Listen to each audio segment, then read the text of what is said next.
did I just become a real YouTube podcast girly? Because what in the cute setup is happening here? Welcome to my new space! And I'm so excited because for years I have been fighting for my life against a landlord that somehow managed to pick the ugliest cream walls. Go look at any of my videos ever. You will see this color. It looks cream sometimes, but most of the time it pulls green. And I still don't know what was going through their mind when they're like, I know what we should do. We should paint the entire house this ridiculous color. I have been dying because I cannot stand it. It is the most hideous color. So when I started my podcast years ago, I didn't have the cool background that everybody did. And I'm like, how can I YouTube with ugly wall colors? And so I just did it anyway. So if you're in that moment of trying to figure it out and you don't have a cute setup, I have been there. Don't let that stop you. Because nobody cares about your paint color. And if I hadn't said anything, you wouldn't even know. You wouldn't even notice. You're not looking at my videos going, oh my God, her paint color is disgusting. You're looking at my videos going, why did she pick that as a prop? What was going through her mind when she was doing that? Which, by the way, I have behind the scenes prop hunting on my Patreon because it is like the number one request that I have is take us through a moment when you're in your garage feeling the overwhelming guilt that it got this messy again. I don't know what it is about my garage becoming a doom pile, but it's kind of like my junk drawer of my house, and I hate that, okay? I want to be the girly that walks out into her garage and is like, here is my organized everything. Like, here are all my shelves, and here's how it's organized, and it's perfect.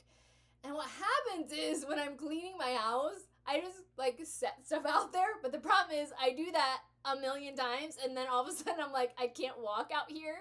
So that's what I'm looking through in my garage. And you guys have told me you can never get rid of anything because you never know if it's going to be a cool prop. And I feel that deeply in my soul. I can never get rid of anything. Like the other day, I used a strip of burlap that I happened to find. Where did this strip of burlap come from? I have no idea. But now it's a gym t-shirt from, a gym receptionist that hates you. She wants you to wear the burlap gym t-shirt. So I can't get rid of anything. My garage, it does look like I'm losing Jumanji. And I'm sad. I don't want to be her, but I am. I've cleaned out that garage so many times. And I've even tried to do it as a video just to make myself feel like it's for the aesthetic. It's for, people to watch because I love watching the videos of the girlies making over anything. Like, please show me your closet, your junk drawer, your chronicles of past relationships. I want to see the mess. I want to see it start to finish. I'm not judging. I'm needing it to feel like we are relatable, that you and I are one person. And so I do share the behind the scenes of picking out props on my Patreon, but I don't share the fullness of what my garage looks like just because I do feel like there are people that do listen and judge. And I just don't want to give them low-hanging fruit. I feel like my garage organization is that. And I have tried, and I'm not good at it, and I am embracing the parts about myself these days that are not the best. And we don't need to work on those. We just need to double down on things that we're great at, okay? So write that down. That's step one of this tutorial. I don't feel like I'm qualified to give a how-to of anything. I don't feel like that at all. I feel like I'm more apt to give you comedic bits to help you survive whatever you're going through. Your survival season, your thriving season, whatever it is, just take the fun and the funsies and take that with you. And also, please do share. If you do have a doom pile, please share it with me. Send me it on a DM. I will watch it. Especially those rug cleaning videos. Have you ever stayed up till 3 a.m. watching someone clean their rug? It's just deliciously satisfying. So I do wish that there were other areas in my life that I were as organized as I am right now. But it's all a process. So this room got a makeover and I have the video clips. I want to share them. It's in my drafts right now. There's something really refreshing about taking a space and making it something new, which is actually how I even started creating videos on the internet in the first place. In my very deep emotional seasons of processing very heavy things, I was like, I know what I can control. My bedroom, my living room, my bathroom, and I was doing DIY makeovers on a budget, which was still really fun. And there's something that's just like really therapeutic about walking into a new space and going, oh my god, this is so much better, like fresh coat of paint. I feel like that's how I feel about like even just taking the small significant steps of doing, like, even putting on eyebrows. The way that I feel like a different person when I fill in my eyebrows, and it's hiding the regrets of the 2000s over plucking.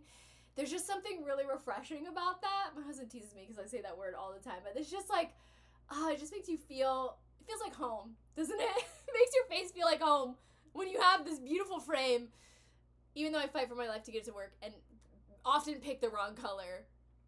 I don't know that I've ever experienced more judgment than walking into a makeup store. I remember this one time going into a makeup store and I was looking for a highlighter, and I was going in with the dream of coming out looking like a glazed donut. Okay, that's not shooting for the stars here. Okay, like that is high level of importance, especially when highlighter was just like like you were an it girl if you had good highlighter. And I went in and I was asking for highlighter, and I'm like, I want someone to see me. I want someone to see the reflection of my highlighter before I actually get into the room. And this woman convinced me to get a highlighter that just wasn't it. It wasn't giving what it needed to give, and I felt so obligated to get the one that she picked up. Like, I'm thinking about her feelings over my preference. I'm working on this in therapy. I don't need to purchase something I don't want just because somebody else says that I should have it. I don't know if you've done this. I felt really bad. I don't want to hurt her feelings. Like, it's kind of like getting your nails done and you look down and it's not good. It's the wrong shape. It is hurting. I've had that before. Like, they're actually hurting my fingers. Like, how's it going? Great. And leaving and posting a video on the internet going, I can't believe I paid for this. That's what it felt like. And so I had to purchase it. And I never use it. It's probably still in my makeup thing right now. I need to fish it out and like give it a purpose. I'll use it in a video. But I remember getting this one highlighter from a subscription service in the mail, and it was amazing. Like, this highlighter, I still have like reached the pan of this highlighter, and sometimes like I'll take my brush and like get like the little bit of edges on like special occasions. Like, I just need to buy another one at this point. But I remember this one day I put it on and I was like going out to dinner with my husband on a date, and I was like, oh my gosh, I'm so cute right now. And I go up to like give him a kiss, and he takes his thumb and he goes, whoop, right down my nose. And I was like, huh. And he was like, oh, you had something on your nose. And I was like, my highlighter. My highlighter. He was like, oh, it just looks so like shiny. And I was like, yeah, that was the point. Anyway, he never did that again, so we love that for me. We love that for him. I feel like I have these encounters with people all the time, out and about, where I'm just so perplexed as to where do I even go from here. It feels like I'm dropped in the middle of a movie scene, except I was not given the script. There is a show like this that I absolutely love, and I always forget the name of it. It's not Jury Duty, which is one of my favorite shows. Oh my gosh, Jury Duty was so hilarious. It's all of these people that are in on the bit except for one guy, and it is chef's kiss comedy. Like, I do not laugh out loud for shows. Jury Duty got me. The other one is this unscripted show where they take a celebrity and they plop them into a scripted scenario. I never remember what the name is, but I feel like that all the time. Sometimes I just look at like the cameras that are obviously not around me, and I'm thinking, what show am I on right here? This cannot be my real life. This cannot be something that's happening to me. And I realize that now that I am really, really knee deep in a really exciting project that I am so excited to share with you. That these stories are just a collection of possibilities for us to enjoy together. Because right now I am in the middle of writing a comedic book, and as somebody that writes and performs comedy every single day, all day long, this is the most incredible therapeutic thing to go through my life stories and kind of give you like a tour of not only these things that I've learned, because if I'm going to go through it, I'm going to grow through it. Okay, put that on a t-shirt because it needs to be. if you have to go through these experiences, might as well get the lessons, right? Like, and if we have to go through it, I've really learned that I am working on feeling the feelings of the moment, but learning how to laugh about it later. I feel like comedy has been such a way for me to process these really deep things in my life that have felt like so heavy, but at the same time, later on, it just becomes part of the bit. And you'll see a lot of the characters that I make.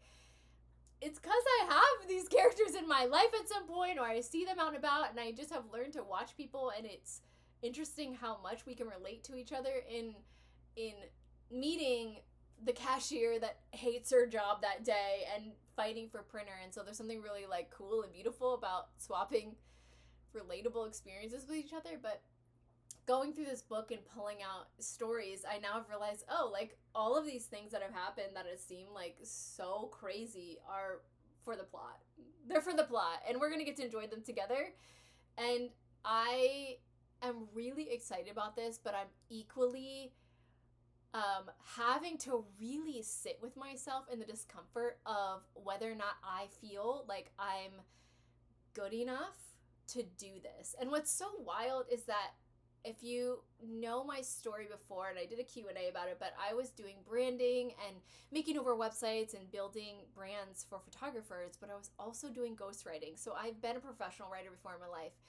But there were these moments in my writing where I had people, I call it pop my balloon, all right? Because I have felt like so much of my life, like I'm this little kid who just got like one of those big balloons from Disney World, and somebody just comes up and just like takes a pin and just goes beep, and it pops, and I'm just standing there with a string with a popped latex tied to the end, and all of my hopes and dreams are gone with it, and they skip off smiling, or not. They skip off not caring. They skip off neutral. But most of the time I think they're smiling because they're definitely a villain in my life. But anyway, I stand there and I think there's no way I can fix this. Like, they just definitely pop this. And when you have that happen over and over and over again, it has felt like I am not even worthy to show up again, because that means I have to deal with the disappointment if somebody else pops it. And I think like what has been like a beautiful redemption arc in the pop balloon story is the only person who decides if I'm worthy or not is me.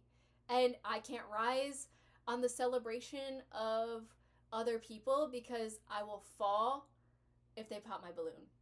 So me showing up for myself and knowing that not only am I a good writer, I'm an excellent writer. And I'm a really good comedic writer, and owning that and understanding that my writing is poetry, my writing is hilarious, my writing is relatable, my life story is full of highs and lows that have a lot of villains in it that we can all relate to. And I think it has been really hard to accept parts of my story as well, because I would much rather write a sipping a fruity something by the side of the pool summer fluff. That is what I went into this doing. I'm like, I know what I'm going to do. I'm going to take all the comedic fun that I'm doing, and I'm just going to write something that's light and that's just like a little refreshing something or other, shaken, like on the beach. And as I got in there, these stories are like, that's not all we have to say. And I've been wrestling it because I want everything to be light and bright, and that's how I've chosen to see it, because there are some heavier things, and I've decided that I'm going to let the story that needs to be written. And it is full of funny laugh out loud moments, but it's also full of those moments where you pause everything, clutch a book in your arms, and you're like, oh my god, I feel seen right now, and I didn't know anybody else felt this way. And I have felt that way reading particularly Mindy Kaling's books. She is somebody that inspires me so much. I've talked about it before, but seeing the Mindy Project was life-changing for me, because I'd never seen a comedic girl character as the main character. And as somebody who's always felt like the funny sidekick in people's life, it felt so amazing to see somebody who was owning her humor and owning her success, and still kind of, going through the up and down and of life, and ups and downs of having the full experience of a human, but still being the main character. And I just felt like, oh my God, this feels like me. I see myself in this, and I'd never seen myself in a character ever before in my life. I've always been the goofy sidekick that doesn't get picked, that didn't get the guy, that the guy wanted her best friend. And so to see a story that was letting the goofy girl actually succeed is the coolest thing. And the fact that you guys have been along in this journey with me of just filming stuff on the internet and just deciding to be ridiculous in myself and letting my full self be seen has been the most incredible experience. And I will never stop thanking you guys for even just hanging out with me, because I definitely have never felt like the cool girl. I never had the cool podcast set up. I definitely tripped in public, and not that I have to be self-deprecating to be funny, but I'm just telling the truth. I'm just telling the truth about what has happened. And I feel like I've peeked over the windows into the other girlies' lives on the internet, and I'm like, God, they're so cool. Like, I'm not that way. I'm just have never been like the girl that has it all together and has her garage organized. I'm just the girl that's like, I am starting a new hobby, which is crocheting, and I'd rather do that than organize my garage. And I don't know how, like, the girls that have their life together on the internet feel like to me that they're girlies that wake up and they don't need to iron their sheets. Their sheets are just perfectly, like, unwrinkled. Like, I don't even know how you get that. Like, I don't know. Like, I want that. That's so cool. And I feel like I want to be the girl that could do a slick back pony, and she looks so cute, and I'm the girl that does a slick back pony, and it doesn't look that way. It looks like there's something wrong with not only my head shape, but my ability to do the pony. So, I have decided in my journey of being a comedic writer and a creator that the best thing ever is that I don't have to dress up like someone else for you to hang out. And so I hope that this becomes a safe place for you to also just be you. And my favorite thing is getting DMs from you. And I never thought that I would be someone that you would think about when you went to the gynecologist, or when you went to the dentist, or when you went to the doctor. And I am playing across your mind in the best way. And I would have never thought that would have happened for me. Like, oh yeah, one day thousands or millions of people are going to think about me when they go to the gynecologist. What? No, but cool. Like, that's the coolest thing. I will never get over the fact that, this is what I get to do every day. And something that is really fun to do is learn about your stories and give them a comedic voice. And hopefully that makes you feel seen. I know that one of the characters that you guys have known and love now is Jim. And Jimming hard is, man, just the stories you guys tell me about the men in your life that really try to be helpful when guests are coming over, but they don't. And, man, there's something really incredible about that. That's the only way I can describe it. It's something really incredible. And it's such a shared experience, so I'm glad we get to do that together. But I cannot even say, like, what an incredible journey it has been to get to this point. And I feel like, I have gone through these waves of, feeling overwhelmed and grateful, and then also feeling like, am I doing enough? Am I making enough? Am I creating enough? And I've learned, even like sitting down and getting real with myself in this book, which, by the way, there's two things I would recommend everybody do. Not that you need my advice, but one is annotating a book. I did that for the first time ever. I did it for my husband for Christmas because he really loves the book Beloved, and so I, as a gift to him, sat and annotated it for him. And one of the most incredible experiences, I have to say, sitting with a book like that and going line by line and sitting with the characters and the lines and just the story in itself is incredible. But the way that Tony writes it, I jaw dropped. Some of the lines, I just was like, I had to sit with it. Like, I read it and I was like, this is the most poetic, beautiful, literature, and that is a book that you do not fast-paced read through. Like, if you're gonna sit down with Beloved, you need to sit down with Beloved and let Beloved read you. That is my opinion about it. So do not pick up that book and go, oh my god, I'm just gonna flip through it. No. You sit down, you give Toni the honor that she's due. You sit down, underline it, get one of those kits on Amazon. They're like $15. You underline, you highlight, you like, yes, that is how you do it. And as somebody that is a very easily bored person, that is a fast-paced, like, I love a fast-paced thriller. I'm a thriller girly. I only read thrillers and sometimes comedic memoirs, but I love a fast-paced book, and I made myself sit with that book, and I'm so glad I did. It was so life-changing. But the other thing I think everybody should do is write down their story. Write down their life story and write down the pieces of themselves, and not in a way that feels like, oh my gosh, I have to do this because I, want to prove to myself anything, or prove to anyone anything. Like, I want to do this because my story matters. And sitting with my own story has helped me find that underneath these layers of emotions that I thought were running my life was actually a different character. I call them character. Like, my emotions are just now different characters. And Lucy wants to join the chat, so I know you guys love seeing Lucy, but I really feel like sitting down and writing your story, there's something really beautiful and therapeutic about it, because there's so much in our stories that we miss, because in the middle of, like, our worst moments, we are growing and learning and changing things, and if we go too fast, we miss it. And a lot of times when things are happening in our life, it feels like they're back to back to back. Like, we're in survival mode. We're just trying to get it done. Like, we're trying to be the mom, every single role that we have to play in our life, we're trying to just get through it.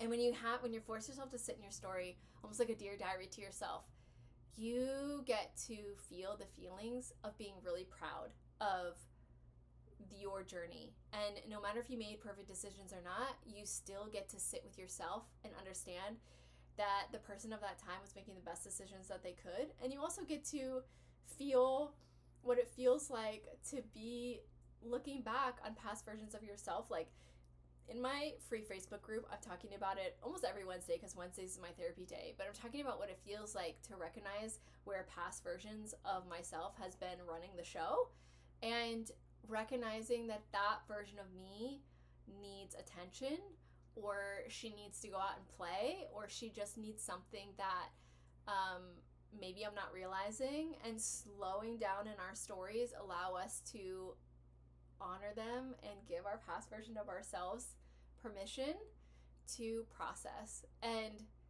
it doesn't feel good. It doesn't feel good to do that, especially like someone like me. I don't want to have any of the past versions of myself doing anything. Like, I'm here now. This is where I am. I've landed here. Like, I'm good to go. Like, this is it. Like, let's go. I'm very much like a person that, what are we going to do this day? Like, what's going to be the fun thing that we do this day? But slowing down in our stories is kind of like annotating, right? Like, we're going to sit with it. We're going to underline it. We're going to underscore it. And we're going to give honor to our past selves, who was working so hard to get us to where we are right now. And I feel like there's an honoring even too in the mistakes that we've made, because even though our lives are going to be full of mistakes, I always told my kids that it's not if you make a mistake, it's how you clean up the mess that defines who you are. And so to find those pieces of ourselves where we really did own what happened, and we took the time to grow, and we took the time to take care of ourselves, to pick ourselves up, to learn, to apologize, to do all these beautiful things that allow us to connect deeply with other people, is so incredibly important and so profound, and can be really inspiring, not only to ourselves, but to other people. One of the things I was thinking about this morning was, when my kids were young, I would drive them to school and play the song Good Morning from, I can't remember the song, the movie, but I played on YouTube, and I would sing it every morning as we were going. Not every single morning, but you get the point. I am not a morning person, but I really wanted them to start their day happy and amazing. And it made me remember the fact that you can never go back to the time that you're in right now. Like, you're in right now with this version of you, and later on you're going to have another version of you looking back on the now right now. And so to really be gentle with yourself and to really stay present, and not in like the woo-woo way of like, wake up every day at 3 a.m. and meditate. No, girl. No. We're waking up every day and snoozing the alarm 4 times. Okay? At least 4 times. Like, that's not what we're doing over here. But those moments where you're not going to be able to come back in a time machine to this right now. So whatever that means that you need right now, lean into that. It's not about shame. It's not about anything. It's just about lean into what you need to do right now to be the best you that you can. And sometimes the best you is snoozing a couple times because you do need the extra rest. I remember this moment when I was standing at the altar with my husband, and I had this very real practice of coming back to right now, because one day I want to go back. And I remember thinking, as I'm standing up with him and I'm like feeling all the feelings, and in my white tulle gown that looks like I fell out of a fairy tale, with, you know, loose curls and like a big floral clip that I made. And I thought, there's going to be a day that I want to come back to this moment. And so I want to take everything in. And so sometimes that means that we need to do that even on like the car rides for our kids, and you know, just like those simple things that we can do just to have enjoyment in our life. And I'm saying that as somebody who life has smacked me across the face and then asked me to thank it. Like, I'm saying that as somebody who has lived through some really hard things. And even in those moments, I was like, no, I'm going to have fun. We're going to be laughing. We're going to laugh today. Like, do it in spite. Do it in spite. Like, if you only show up for yourself in this time that you're going through right now, being happy or doing something that's enjoyable just in spite, because I want you to think about the villain in your story that popped your balloon. And I want you to understand that person does not want you smiling, does not want you happy, doesn't want you growing, doesn't want you living your best life, doesn't want you doing a mask on the weekends because it's going to make you feel like a glossed, donut glazed baddie by Monday, okay? Do it for you, but do it in spite.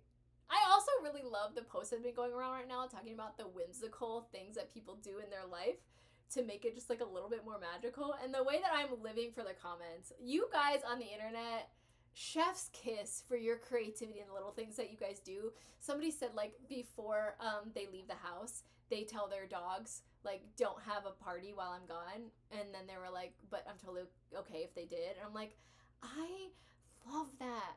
I love that. That's one of the reasons why I personify different objects, because I just think it's like the funnest, coolest thing ever to play, even if it's just for me. It was just in my mind. I was thinking about the other day, like, what if I personified all of the objects in my house and I pretended that where they're actually supposed to be stored is like their couch scroll at the end of the day?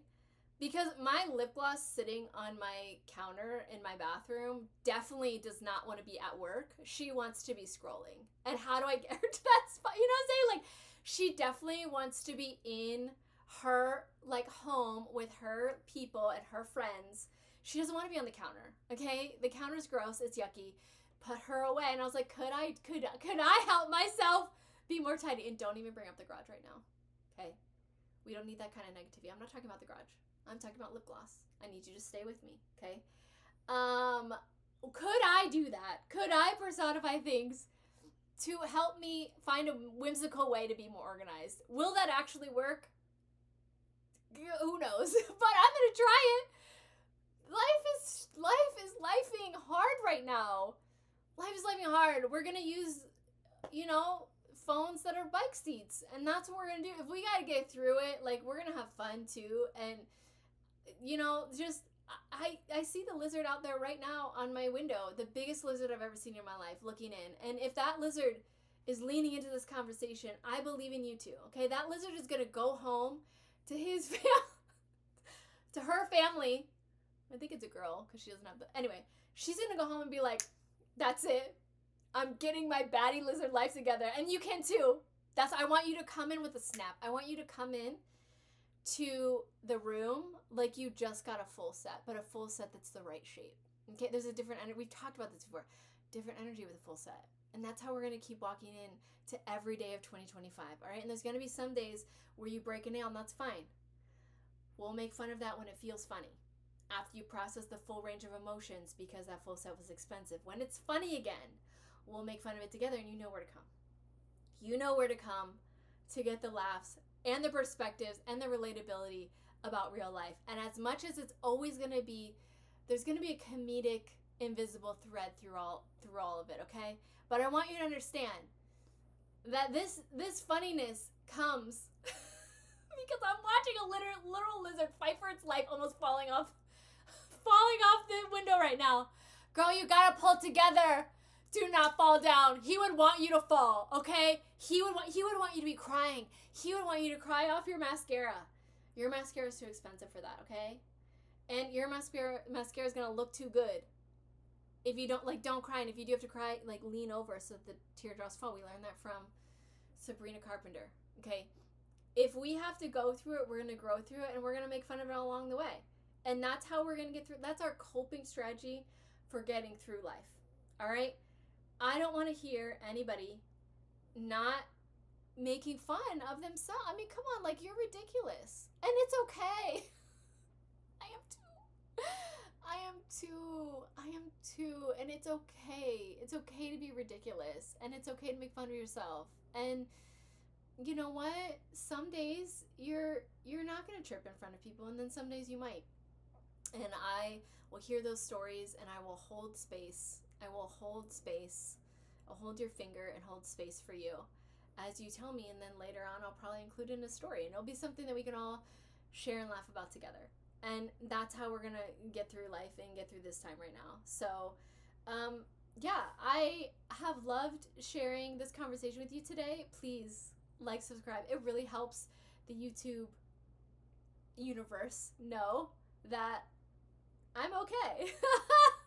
I'm okay. We're having fun over here. Also, please leave a comment. I would love to know questions, thoughts. Let's dialogue back and forth. I'm going to leave a link to my free Facebook group.